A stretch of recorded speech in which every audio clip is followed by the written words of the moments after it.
Hi guys, welcome to the War Room. You're joining Charlie and Rich at Tabletop Anarchy, and today we're going to take a bit more of an in-depth look at the Planes for Blood Red Skies. So we've done a bit of an unboxing, we've done the core game, we've showed you some of the squadrons and the aces, and now we're going to get into the nitty-gritty of how each plane performs on the table and how they would interact with each other, and what sets them apart in terms of their factions to make them a bit more Russian, a bit more American, a bit more British, German and Japanese. So makes sense to start with the Spitfires. I think so, yeah. I mean, basically what we're going to look at, aren't we, is just if you're struggling to choose your squad or you just want to know a bit more in depth about them.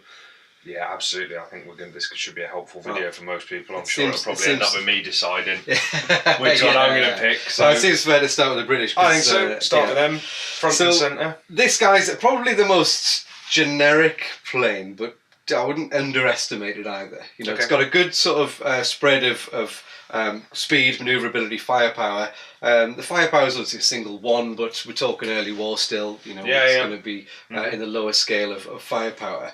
But what really sets it apart is its trait card, so that tight turn. So you're going to get a tight turn for every Spitfire that you've got. And what the tight turn allows you to do is break the rules a little bit. So normally a move would be you move up to your maximum or half rounded up, and then at the end of the turn you get to make up to a 45-degree turn. What tight turn allows you to do is make that 45-degree turn at any point. So instead of just having to fly forward and make a turn at the end, you can bank 45 at the start to get yourself a little bit of a sharper angle off. You can even use it halfway through your turn to make more of a sweeping move round. So you're not limited to just your turn at the end of the go. You can actually do it at any point during the movement. I think when you set them up against the 109s, as in the core box, it really sets them apart from the 109 and just shows how different the Spitfire was. It also refers back to the manoeuvrability of the Spitfire actually during World War II. It was well renowned as being an extremely manoeuvrable plane compared to the German side. So I think that's a great idea. You might have noticed actually with the Spitfire that it's the only one of all the cars that only has one trait. In total. Yeah. Which makes that's why I say it puts me off a little bit. I'm looking at it now thinking I've missed out. But what's worth bearing in mind is two of these traits, so on the Zero and the Yak, they're negative traits. But we'll go into that as we come round to those guys. So it's a modest 31 points for the Spitfire. So when you're building your planes, you take your plane cost and then you add the cost of your pilot. So your pilots, if you're going to take an ace, it's 100 points to take an ace. Right. Okay. If you're going to take a rookie, it's 25 points for the rookie. Okay. So 31 points you'll see is quite sort of middle of the range, but it is the best middle of the range plane you're going to get. So if you want to go straight down the middle, want a bit of versatility not on either side, that Spitfire is definitely the plane to go with. It's definitely one of the easiest ones to learn to play, because that tight turn, just allowing you to break the rules a little bit, is really cool. It's got a movement of 7, so quite modest, quite standard at the moment. Manoeuvrability of 3. Well, we're seeing that across most of the planes. I think there's only the Mustang, obviously, but. But what that loses in manoeuvrability and makes up for in speed. Absolutely. 357 miles per hour, so we know if you've got a tie in the planes, the faster recorded speed is going to go first. So it's a little bit faster than the 109, so giving it that edge. That's pretty much middle of the road of what we're looking at here, isn't it? It's about straight down the middle. Exactly. So I think that brings us on nicely to the 109, which is the other plane in the actual core set, Battle of Britain box set. And this time again the stats are identical. You've got 7 movement, 3 manoeuvrability, 1 firepower for both the planes. Their speeds are so close, it's a 3 mile per hour difference in favour of the Spitfire. So your Spitfires are always going to go a little bit faster than those 109s. It does make a difference when it comes to taking your turns, though, because the Spitfire will always have that little advantage. If you've got 2 aces at an advantage, the Spitfire's always going to go first. Definitely. But again, as you mentioned, so the 109s have got 2 traits for the plane. So just to represent that, that high altitude flying they always go for, and they were built for that. So giving you that great climb and great dive. So great dive is probably the most simple one to look at. So as we know, if you're burning your advantage, what you can do is gain a little bit of extra speed. So it's an extra 6 inches normally. Right, okay. Whereas with Great Dive, instead of it being an extra 6 inches, you just double your movement. So it's only an extra inch. Yeah. But if you're looking for that first turn shot at that disadvantaged plane across the board from absolutely, it, that extra inch could just get you in range. Or to get you out of the way. Or to get away, you yeah. Away quicker, you can go further than any other plane. Absolutely. Exactly. Yeah. So that's a nice little card. But then Great Climb's a bit more interesting. So Great Climb is basically if you're playing it in reaction to an enemy plane that's trying to climb within 12 inches of your plane. So if it tries to do that, you can then play the card, and the enemy plane's got to make a manoeuvre test to climb up for advantage. So normally you can climb up for advantage completely free. That's the end of your pilot. It's part of your pilot action. This time I'm going to make you roll some dice to be able to decide whether you can or can't do that. Right, okay, fantastic. So again, that's quite a... It's a bit of a game changer. It is, which is cool. So it could be quite a fun one to play as well, couldn't it? It's one of those where you think, I could just throw a little it's spanner into the works. It's something you've got to think about a little bit more. Whereas because the tight turn, you can kind of just splash those tight turns. Use them all the time. Yeah, absolutely. Whereas the Great Climb and the Great Dive are a bit more strategic. You've got to think, right, I've got to get myself into a position where I'm within 12 inches, so I can affect them with this. But stopping your opponent from being able to gain that advantage level for the start of their next turn could make a hell of a difference. As to whether or not you're going to be shot down. Exactly, or not. And if it's mid-game and they fly and they're going to try and climb up to advantage, but you set them neutral, you might have an advantage plane that you can bring in and that can get a shot. Fire and get shot. Whereas previously they wouldn't have been able to. So really versatile. Like I say, it's 3 miles per hour slower than the Spitfires, but obviously that's made up for by those those two traits. Instead. Absolutely. And then again, this one's 31 points. Is that identical to the... It's pretty much, I think it is, isn't it? 31 and 31? Yeah, they absolutely are, identical, So you like to say, you're not paying, over the costs for it as well. And that covers the sort of the core Battle of Britain set.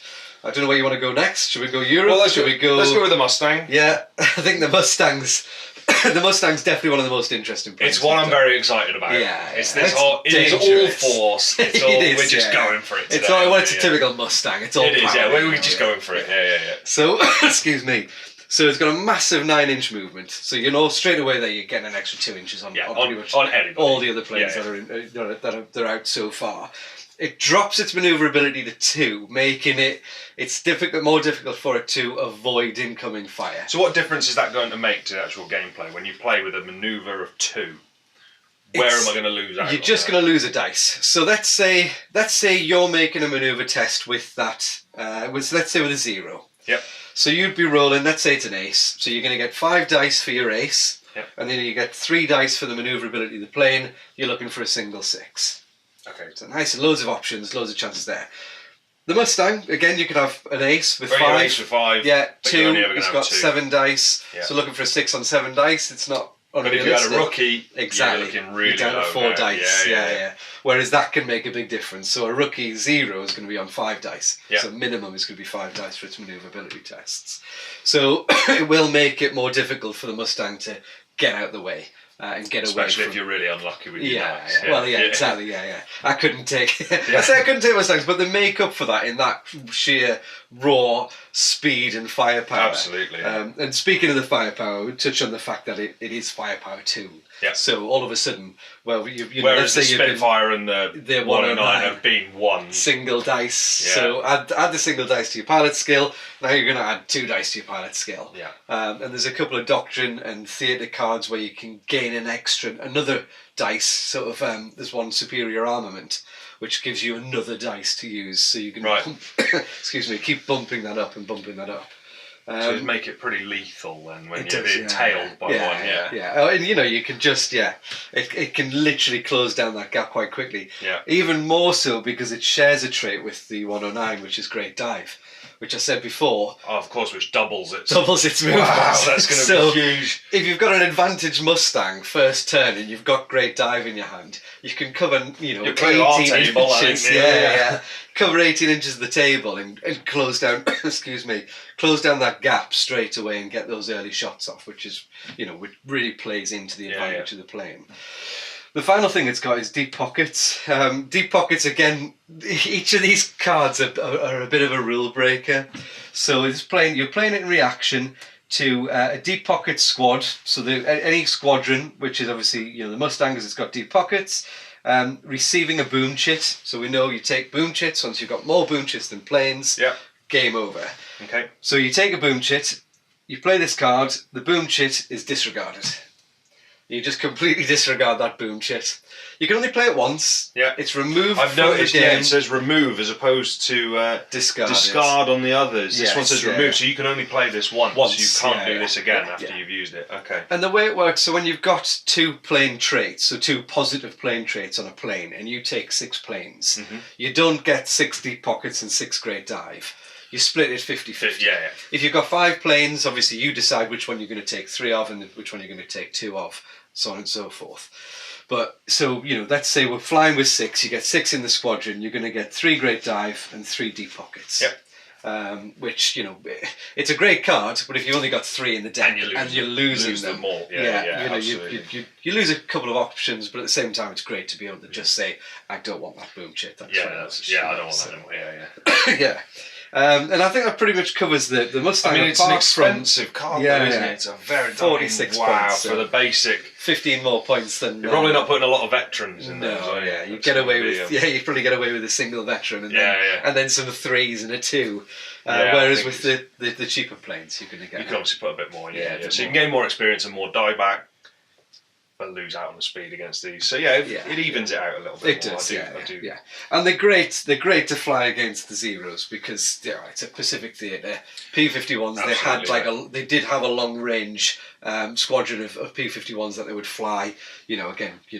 Proper long range, extra fuel tank on there to engage these Zeros. So lovely plane, completely different to the rest, and that's what I like about it. Yes, it is. The Mustang. It's just completely different. It gives you that if you want to do something a little bit different and just go all out firepower. It just makes a bit of an exciting. Well, we've all seen the Red Tails film as well. Of course, That's the first paint scheme I want to get on these. Red Tails on the back of them. Exactly, that's a great idea. The blue looks really nice, but the red tails will look brilliant. Yeah, definitely. I agree. And I think you get that chrome colour as well. And get them nice and bright. And really cool. It's a very in-your-face plane. Definitely.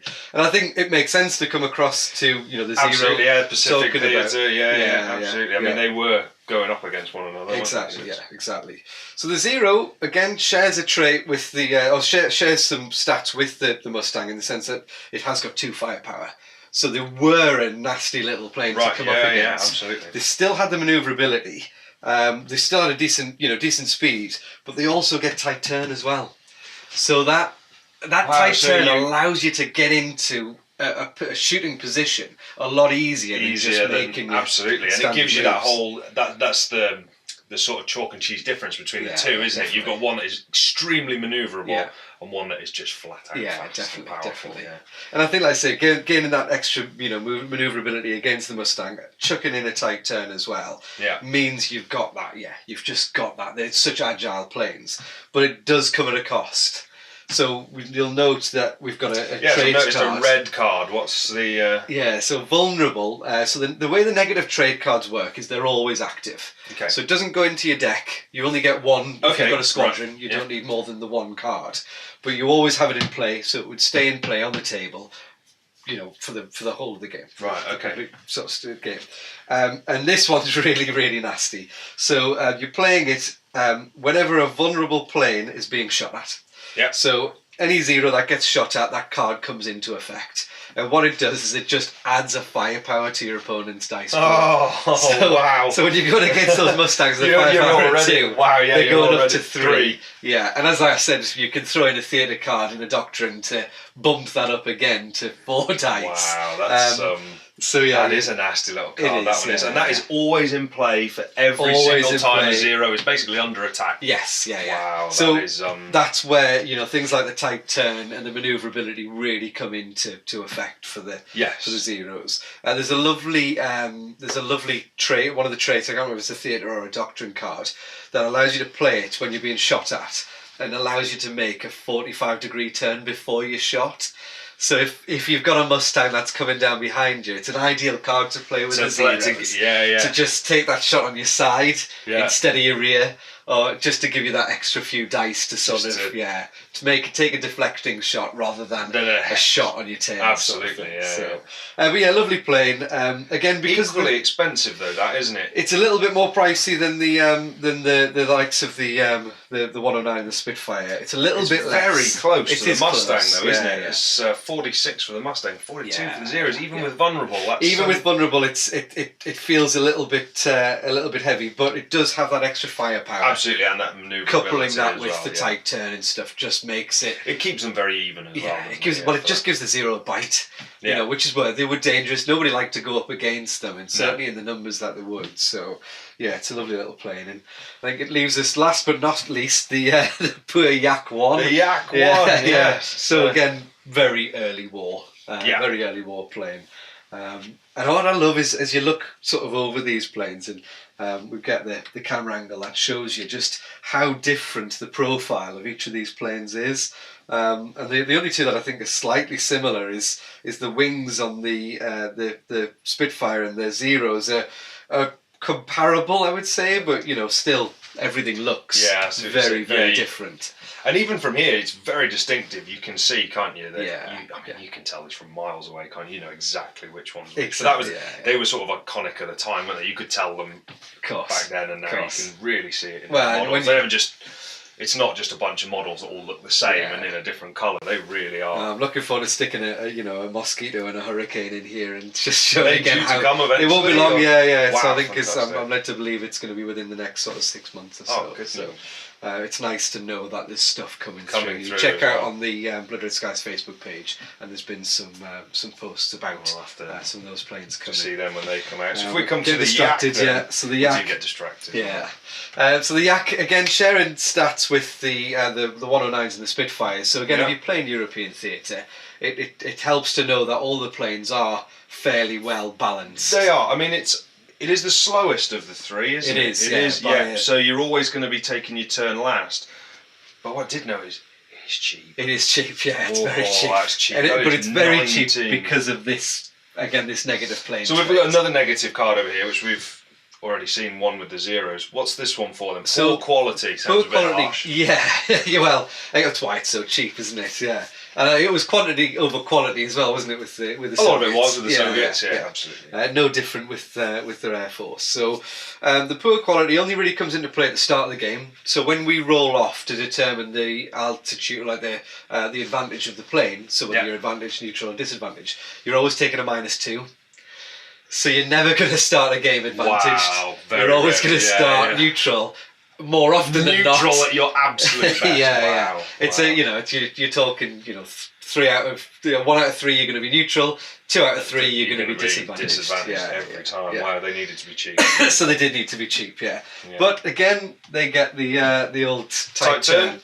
Good manoeuvrability again. Showing that manoeuvrability.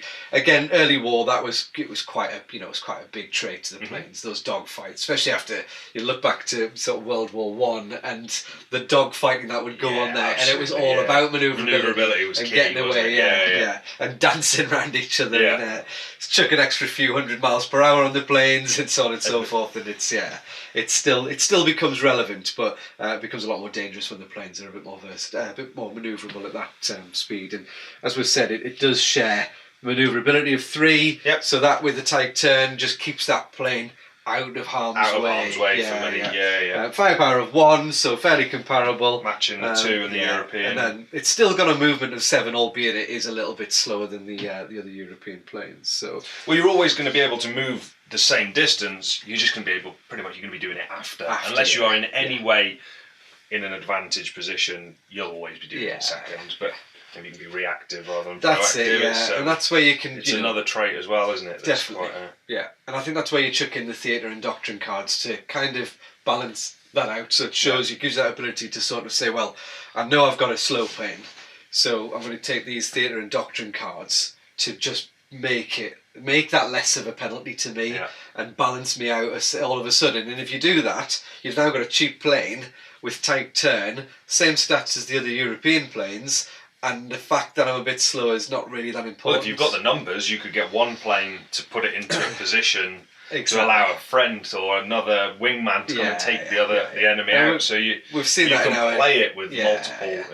Yeah. We've seen that in some of the games that we have played. That it's using your squadron. You know, flying your squadron as a collective, so that they are helping each other out. It's not just a single group of heroes. It's you know, it's one man helping another out. And absolutely. when you can chuck more on the table than you can, you know, it's crazy, less than half the price of the likes of the Mustang and the Zero. I know, it's not far off half. But it's still a lot less. One thing we did notice with the unboxing, there are no 5-star. There's no veterans, I think. There's not. So when you're in the squadron boxes, you've got to pick up an ace, basically. You've got to pick up the ace to get those aces. Because otherwise, there's ace discs in the core box, but the squadrons is just 4s, 3s, and 2s, I think. I think it is, yeah. To take an ace, you then need to pick up the ace. But then the named aces add, you know, a completely different level. We'll cover them detail. Another day. We will be going through those very shortly, Cool. So hopefully we've covered everything that you need to know just about the core planes and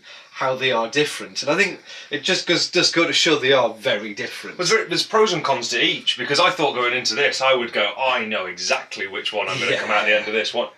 I could pick any of them. In fact, I think at some point I'm going to play with every single one of them. And the beauty is they're very accessible. You know, you're going to grab a squadron box for 20 quid. You're going to get 6 planes. Yeah. And if you want to, you just bang them on the stand and you're good to go. You're ready to play absolutely, again. You want to take a bit more time spraying them, painting them. You know, you fill your boots, because again, you've got so many options for painting your planes. Look at a bit of inspiration from World War II and some of the things they would do with certainly when it gets into a bit later war.